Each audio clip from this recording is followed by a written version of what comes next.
Special Lewis coming to you live here from Inside Track headquarters at beautiful downtown Toronto for the inaugural edition of Inside Track TV. And what a great time to kick things off for the 2011 season. It is the Victoria Day long weekend. We have action from virtually every track in Ontario, and we're going to be headlining some of the main events of the weekend, starting with Delaware. It'll be the Great Canadian 200 at the London, Ontario half mile coming at you on Saturday afternoon. A race with 30 years of history, one of the most prestigious races of 2011, most definitely the most prestigious race of the first quarter of the season. Some serious momentum up for grabs. Now, when you look at the roster going into this race, you'll have no Steve Robley and no Ron Sheridan. It might be a time for the new breed of the Delaware Speedway late model division to really take the reins at Delaware Speedway. You'll be looking at Matt Robley, Andrew Gressel, Jonathan Erlin, and Matt Pritico to take a stab at this win. Now, previous winners of the event include Junior Hanley, Don Biederman, Steve Robley, Al Turner, Pete Gibbons, and Ron Sheridan. It is a race steeped in history and a late model event that every single driver in Ontario is looking forward to winning. Now, one thing to keep an eye on is that we've now moved the event from Labor Day Sunday to the Saturday of the Victoria Day long weekend. Now, what that means, we're not quite sure as of yet. Will you get the car counts that we have seen on Labor Day? Possibly not. Some guys might be focusing on points racing. What you will get, though, is the top quality of competition you've come to expect from the Delaware Speedway home track audience. You'll get Dion Verhoeven, the four drivers I mentioned earlier. Jesse Kennedy is a two-time winner of the event. It's 200 laps of green flag action. Delaware Speedway this Saturday. It's the Great Canadian 200.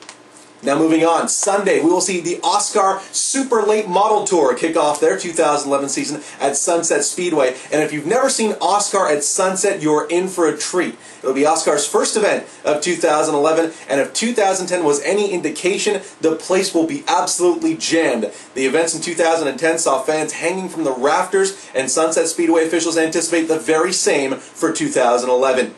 Now, one thing to keep an eye on is that Jeff Hanley will not be in attendance on Sunday evening. He's looking forward to debuting possibly a little later down the road at Kawartha Speedway in a couple of weeks' time. What that means is this one is wide open, with over 20 cars expected to show up at Sunset for the first race of the Oscar Tour. This one's more up for grabs than a bouquet at a Mormon wedding. In 2010, it was the bully, Dwayne Baker, coming out with his first victory of the season. Baker will once again be in attendance for the show. Another driver to keep an eye on will be Todd Campbell, making his Oscar Super Late Model debut. Now, those not familiar with Campbell, he's the 2001 Sunset Speedway Late Model Champion, the 2004 Flamborough Speedway Late Model Champion, and most recently the 2007 Grisdale Triple Crown Champion. He is as legit as they come and one of the most exciting rookies to hit the Oscar scene in quite some time. The Watson family will also be out in full force at Sunset, as Brandon Watson will make one of his rare appearances with the Oscar Tour for 2011. Watson is concentrating his effort with his Pro Late Model south of the border in the CRA Crate Late Model JEGS All-Star Tour. Now, Watson looking to go back to victory lane since claiming victory at the 2010 edition of the Autumn Colors Classic. Watson's uncle Glenn will also be in action on Sunday night, looking for his fourth straight Oscar Super Late Model Championship. For more information, you can check out Sunset's website at www.sunsetspeedway.ca. Also joining Oscar on the card will be the Lucas Oil TQ Can-Am Midgets, as well as the Canadian Vintage Modifieds. Heading to the dirt Monday evening, it'll be the only attraction in Ontario on Monday. It'll be the Victoria Day weekend double shot. They're starting things off on Saturday, though, with the BRP Can-Am Late Model Tour hitting up Maryville for the first time in 2011. They will go 30 laps. Heading into Sunday, you'll see 40-plus cars look to take to the track the 358 Modifieds or the Mod Squad. It'll be a Super Dirt Car Series event. You will get some of the top drivers in the area, including Chad Brockman, Pete Bicknell, James Michael Friesen, as well as a number of outsiders looking to take a shot at the Super Dirt Car Series money and points. Now, in 2010, we saw Brett the Jet Hearn make his way up from Sussex, New Jersey to take a rare May victory at Maryville Speedway. And while Hearn does have the Maryville show penciled in on his schedule, who's to say how many cars and who's going to be at Maryville on Monday?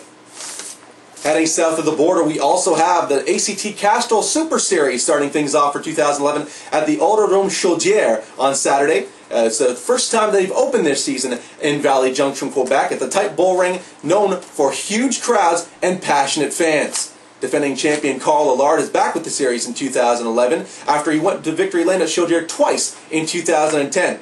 He'll be joined in the point standings by 2006 and 2009 champion Donald Theege as both drivers compete for the 2011 title. ACT Tour also in action Sunday evening at the Devil's Bowl Speedway in Vermont. The Killer Half Mile experiencing its second season as a paved track with its first ever ACT Tour event. It's freshly paved and you'll see 30-plus teams take to the track looking to qualify in for the third event of the season. One driver to keep an eye on will be Brian Hoare, who won the opening event at Lee USA Speedway in New Hampshire and followed up with a top 5 at the Thunder Road Speed Bowl just a couple of weeks ago.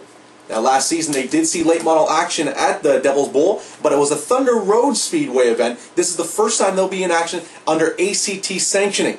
2010 saw a 5-star battle between Mike Bruno and Dave Pembroke, and what will definitely be a renewal of that rivalry here in 2011. Now, the Canadian Connection will be live in action as Jean-Paul Cyr, Craig Bushy, Jonathan Erlin, and more all run McCall Racing Enterprises chassis manufactured in London, Ontario. Finally, the Pass North Super Late Model Tour will hit White Mountain Motorsports Park, one of the most picturesque tracks on the circuit, Saturday night in North Woodstock, New Hampshire. Now, Canadians already entered include Alexandre Gingras from Quebec, Matt Matheson, and Lonnie Somerville from New Brunswick. 2010 saw Johnny Clark win the event, with Richie Dearborn going back to victory lane in the fall event at White Mountain. That'll about do it, folks. Short track action from across Ontario and beyond. A phenomenal weekend to get out to the track. We will see you back here Tuesday morning for a recap. And don't forget, we have Inside Track Motorsports News in stores now. You got your 2011 Canadian Stock Car Preview, everything you need to know about the 2011 season, in addition to the Canadian Racing Guide, 100-plus schedules. If you're looking to get to the track and you want to know who's racing where, this is all you need. For Inside Track Motorsports News, ladies and gentlemen, my name is Spencer Lewis. Thanks so much for joining us.